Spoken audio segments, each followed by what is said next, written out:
Hello दोस्तों, कैसे आप सभी। आई होप आप सभी बढ़िया होंगे। आज की इस वीडियो में हम बात करने वाले हैं सारणिकों और अवयवों के अनुप्रयोग के बारे में। पिछले वीडियोज़ में हमने बात किया था सारणिक और अवयव के बारे में, बहुत सारे प्रॉपर्टीज़ के बारे में पढ़ा हमने सारणिक और अवयव के। लेकिन इस वीडियो में हम बात करेंगे कि इसका अनुप्रयोग कहाँ किया जाता है। ठीक है, बहुत सारा प्रयोग है, अनुप्रयोग है इसका, लेकिन एक अनुप्रयोग के बारे में बात करते हैं, वो है रैखिक समीकरणों का हल निकालना। ठीक है, अगर हमारे पास कोई लीनियर इक्वेशन रैखिक समीकरण दिया गया है तो हम उसका हल निकाल सकते हैं बाय यूज़ ऑफ सारणिक और अवयव। ठीक है, और उसमें हमको यूज आएगा अवयव के व्युत्क्रम का। ठीक है, तो देखते हैं कैसे निकालेंगे। यहाँ पे इन जनरल फॉर्म दिया गया है किसी इक्वेशन का, जिसमें 3 वेरिएबल है x, y, z, और यहाँ पे कोफिशिएंट्स है a1, a2, a3, b1, b2, b3, c1, c2, c3। ठीक है, और यहाँ पे कुछ कॉन्स्टेंट्स दिए गए हैं वैल्यू, जो इक्वल है इन इक्वेशन के d1, d2 और d3 के। ठीक है, ये हमारे कॉन्स्टेंट्स है। अब इनको हम अलग अलग लिख लेते हैं मैट्रिक्स के फॉर्म में। तो एक ए मैट्रिक्स हम बनाते हैं जिसके अंदर इसके कोफिशिएंट को लिख लेते हैं। तो हो जाएगा हम लोग का a1, b1, c1, a2, b2, c2, a3, b3, c3। ठीक है, इसके कोफिशिएंट को एक तरफ लिख लिए। जो वेरिएबल है x, उसको मान लेते हैं, उसके अंदर हम लिख लेते हैं x, y और z। ठीक है, और जो यहाँ पे इसका कांस्टेंट है, constant value d1, d2, d3, उसको एक अलग मैट्रिक्स में लिख लेते हैं b में। ठीक है, अब देखिए, अगर इन तीनों मैट्रिक्स का हमको मल्टीप्लाई या फिर कुछ भी करके दोबारा से मेरे को अगर ये इक्वेशन चाहिए होगा, ठीक है, तो मैं इसको कैसे लिख सकता हूँ। a को x से मल्टीप्लाई कर दूंगा और b के इक्वल कर दूंगा, तो बिल्कुल इसी फॉर्म में आ जाएगा। देखिए कैसे, अगर मैं लिखूँ ax इक्वल टू b, ठीक है, a को x से मल्टीप्लाई करूँगा और b के इक्वल करूँगा, तो ये इक्वेशन आ जाएगा। यहाँ पे a1 जो है वो x से मल्टीप्लाई होगा b1 y से और c1 z से, तो क्या हो जाएगा a1 x plus b1 y plus c1 z equal to में हो जाएगा d1। वही सेम टू सेम यहाँ पे लिखा है, वैसे ही तीनों इक्वेशन मिल जाएगा इस इक्वेशन के फॉर्म में, अगर मैं इन तीनों मैट्रिक्स को लिखूँ तो। ठीक है, अब देखिए, इस इक्वेशन का हल है या फिर नहीं है, एक बात पे डिपेंड करता है, और वो है कि ए का हम इन्वर्स फाइंड कर सकते हैं कि नहीं, क्योंकि हमको अवयव का व्युत्क्रम फाइंड करके इसको प्राप्त करना है, मतलब इसका हल। ठीक है, तो पहले ये चेक करेंगे कि भाई साहब ये जो मैट्रिक्स यहाँ पे हमने निकाला है इसके कोफिशिएंट से, वो व्युत्क्रमणीय अवयव है या फिर नहीं है। अगर व्युत्क्रमणीय अवयव हुआ तो इसका हल होगा, व्युत्क्रमणीय अवयव नहीं हुआ तो उसका एक अलग कंडीशन होता है, उसको भी हम देखेंगे। ठीक है, तो पहले कंडीशन के बारे में बात करते हैं। वो क्या है कि अगर ए हमारा व्युत्क्रमणीय अवयव हुआ तो, यानी कि केस 1 हम लेंगे। यहाँ पे केस 1 क्या होगा, अगर ए का हम डिटर्मिनेंट निकालते हैं, अगर वो 0 के इक्वल नहीं आता है, इसका मतलब क्या है, एक व्युत्क्रमणीय अवयव है, इसका इन्वर्स फाइंड कर सकते हैं। अगर इन्वर्स इसका निकल जाता है, ठीक है, तो क्या करेंगे हम, तो हम ax इक्वल टू b, इस वाले तीनों जो मैट्रिक्स है उसको इस इक्वेशन में पुट करेंगे। डायरेक्ट पुट करेंगे तो कोई मतलब है नहीं, तो इसको एक बार सॉल्व कर लेते हैं, उसके बाद पुट करेंगे। ठीक है, तो सॉल्व करते हैं, मतलब हमको चाहिए क्या, x का वैल्यू चाहिए, तो x को एक तरफ करेंगे और ab को एक तरफ करेंगे। तो a को उस तरफ लेके जाने के लिए मैं क्या करूँगा, इधर a इन्वर्स से मल्टीप्लाई कर दूंगा, इधर भी और इधर भी। ठीक है, तो लिखूँगा a inverse ax equal to a inverse b। ठीक है, अब देखिए, अब मैं क्या करूँगा, a इन्वर्स और a का वैल्यू क्या होता है, i होता है, तो i लिख दूंगा यहाँ पे x equal to a inverse b। और i से किसी भी मैट्रिक्स में मल्टीप्लाई होता है तो क्या हो जाता है, मैट्रिक्स का ही वैल्यू आ जाता है, यानी कि x हो जाएगा equal to a inverse b। तो हमने यहाँ पे इसको सॉल्व कर लिया है, यानी कि x equal to a inverse b हो जाएगा। अब इसी इक्वेशन पे हम इन सभी वैल्यू को पुट कर देंगे। लेकिन यहाँ पे क्या हो गया, यहाँ पे सिंपल था, लेकिन यहाँ पे क्या हो गया, इन्वर्स में आ गया, a इन्वर्स आ गया। तो हमको क्या करना पड़ेगा, पहले a इन्वर्स फाइंड करना पड़ेगा, और a इन्वर्स के वैल्यू को यहाँ पे रखेंगे, फिर मल्टीप्लाई करेंगे उसके साथ, इस b वाले मैट्रिक्स के साथ मल्टीप्लाई करेंगे।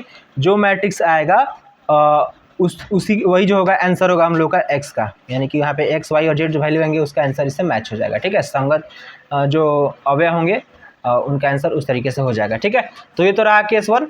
एक क्वेश्चन इस पर डिस्कस करते हैं।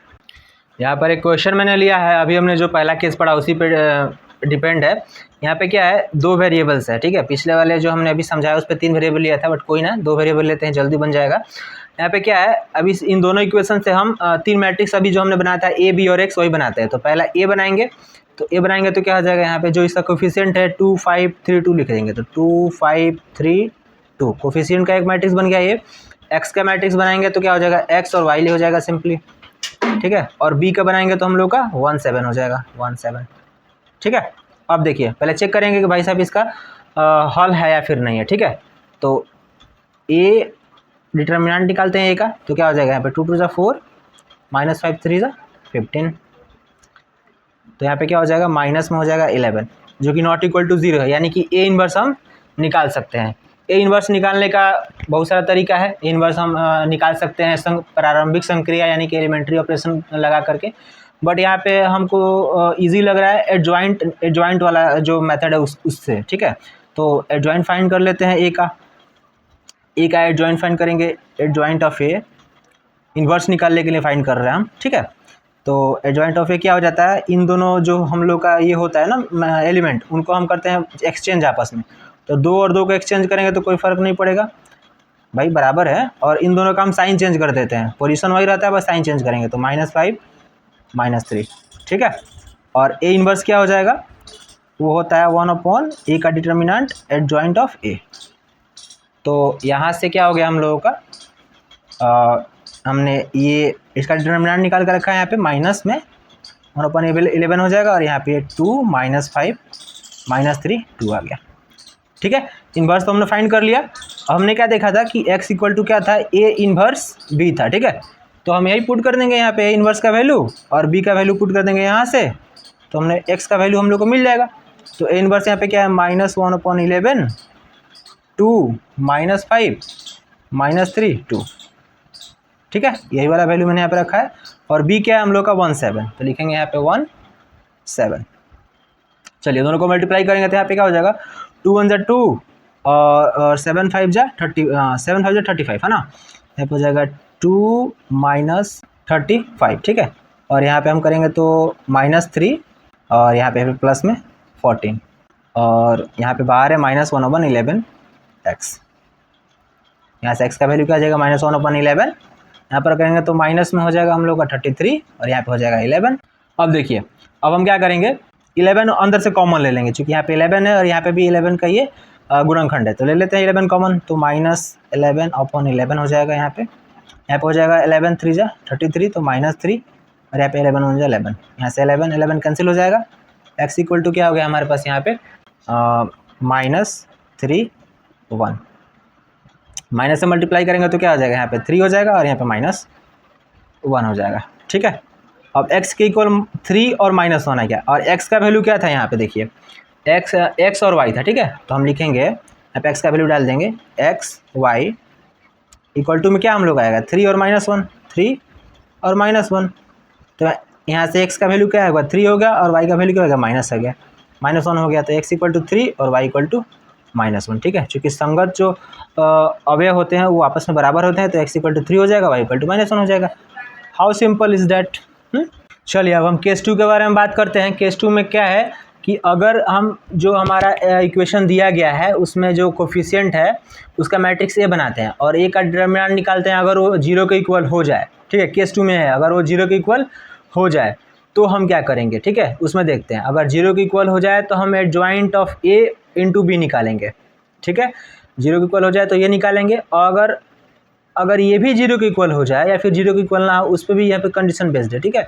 अगर ये 0 के इक्वल हो जाए तो हमारा जो इक्वेशन होगा उसका अनंत हल होगा या फिर कोई हल नहीं होगा, ठीक है। और दूसरा कंडीशन क्या हो जाएगा कि अगर एडजॉइंट ऑफ ए और बी का जो मल्टीप्लिकेशन है 0 के इक्वल ना हो, कोई अन्य यहाँ पे संख्या जब माइनस में प्लस में, तो उसका कोई हल नहीं होगा। और जब कोई हल नहीं होता है किसी इक्वेशन का तो उसको हम बोलते हैं असंगत समीकरण। और जब किसी समीकरण का कोई हल होता है या फिर अनेक हल होता है, मतलब कि एक हल होगा या फिर अनेक हल होगा, तो उसको संगत बोलेंगे, ठीक है। तो हम लोग का जब adjoint of A into B equal to 0 होगा तो उसका अनंत हल हो सकता है या फिर कोई हल नहीं होगा। तो इस कंडीशन में क्या होगा, संगत भी हो सकता है और असंगत भी हो सकता है हम लोग का समीकरण, ठीक है। तो अब देखते हैं इसको एक एग्जांपल लेकर के कि क्या क्या कंडीशन यहाँ पे जो हमने लिखा है वो अकर हो रहा है या फिर नहीं हो रहा है, ठीक है। यहाँ पर देखिए मैंने एक एग्जांपल लिया है 4/3x + 2y = 8, 2x + 3y = 12, ठीक है। इसमें से हम कोफिशिएंट इसका लेकर के ए मैट्रिक्स यहाँ पे बना लिए हैं और उसका डिटर्मिनेंट यहाँ पे फाइंड कर रहे हैं। 4/3 2 2 और 3 यहाँ से लिया 4/3 2 2 और 3, ठीक है। इसका क्रॉस मल्टीप्लाई किया यहाँ पे 4 - 4 आया, 0 के इक्वल आ गया। हम लोग का डिटर्मिनेंट क्या आ गया, 0 आ गया। जो हमने कंडीशन में था कि ए का जो हम लोग डिटर्मिनेंट निकालेंगे तो अगर वो 0 के इक्वल आ गया तो हम क्या निकालते हैं, adjoint of A into B find करते हैं। ठीक है, अब देखते हैं कि adjoint of A into B का वैल्यू हम लोग का क्या आ रहा है। ठीक है, तो एडजॉइंट ऑफ ए यहाँ पे और इंटू में बी मैंने यहाँ पे निकाला है। पहले तो एडजॉइंट ऑफ ए निकालेंगे, तो एडजॉइंट ऑफ ए क्या है, 2 + 2 का है, तो हम क्या करेंगे, इन दोनों को आपस में एक्सचेंज कर लेंगे, 4/3 और 3 को, और इन दोनों को हम इन दोनों का साइन चेंज कर देंगे, यानी कि ये प्लस में है तो माइनस में कर देंगे, ये भी प्लस में तो इसको माइनस में कर देंगे। सेम वही हमने यहाँ पे किया है, 3 को यहाँ पे ले लिया, 4/3 को नीचे भेज दिया यहाँ पे, और इन दोनों का साइन चेंज कर लिया है। ठीक है, तो एडजॉइंट ऑफ ए हो गया, और इसमें बी से हमने मल्टीप्लाई किया है। बी यहाँ पे है 8 और यहाँ पे 12, तो ये एक मैट्रिक्स है, तो बी से हमने यहाँ पे मल्टीप्लाई किया है। दोनों का जब हम मल्टीप्लिकेशन कर रहे हैं तो मल्टीप्लिकेशन करने के बाद ये क्या आ जा रहा है, हम लोग का एक शून्य अवयव आ जा रहा है, यानी कि शून्य अवयव आ रहा है, 0 के इक्वल आ रहा है। जब ये 0 के इक्वल आ रहा है तो यहाँ पर कंडीशन देखिए, जब adjoint of A into B कब क्या हो जाए, हम लोग का 0 के इक्वल हो जाए। ठीक है, तो 2 कंडीशन होगा, या तो उसका अनंत हल हो सकता है या फिर कोई हल नहीं होगा। ठीक है, तो संगत भी हो सकता है, असंगत भी हो सकता है। ठीक है, तो इसको हमको फर्दर सॉल्व करना पड़ेगा आगे। ठीक है, अब यहाँ पे तो हमने चेक किया है बस अभी, इसको हम अगर सॉल्व करें तो इसका हल हमें मिल भी सकता है और नहीं भी मिलेगा। अगर मिलेगा भी तो हम वैसे बहुत सारे हल निकाल सकते हैं, यहाँ पे एक हल नहीं मिलेगा हमको। ठीक है, एक हल कहने का मतलब ये है कि हम एक बार सॉल्व किए तो हमको अलग एक्स वाई का वैल्यू मिला, एक्स का कुछ अलग वैल्यू मिला और वाई का कुछ अलग वैल्यू मिला। ठीक है, दोबारा सॉल्व करेंगे तो मे बी इनका वैल्यू क्या हो जाए, चेंज हो जाए। ठीक है, तीसरी बार सॉल्व करेंगे तो फिर चेंज हो जाए, ऐसा हो सकता है, उसको बोलते हैं अनंत हल। बार बार उसका वैल्यू चेंज हो सकता है, कुछ भी हो सकता है। ठीक है, और हल नहीं है तो मतलब उसका हल ही नहीं है, लेकिन यहाँ पे क्या है, तो हमको इसको बनाना पड़ेगा आगे फर्दर। ठीक है, तभी पता चल सकता है कि इसका हल जो है अनंत है या फिर हल इसका नहीं है। ठीक है, यहाँ पर देखिए, यहाँ पे मैंने 3 इक्वेशन लिया है और आपको बताना है कि इनका हल होगा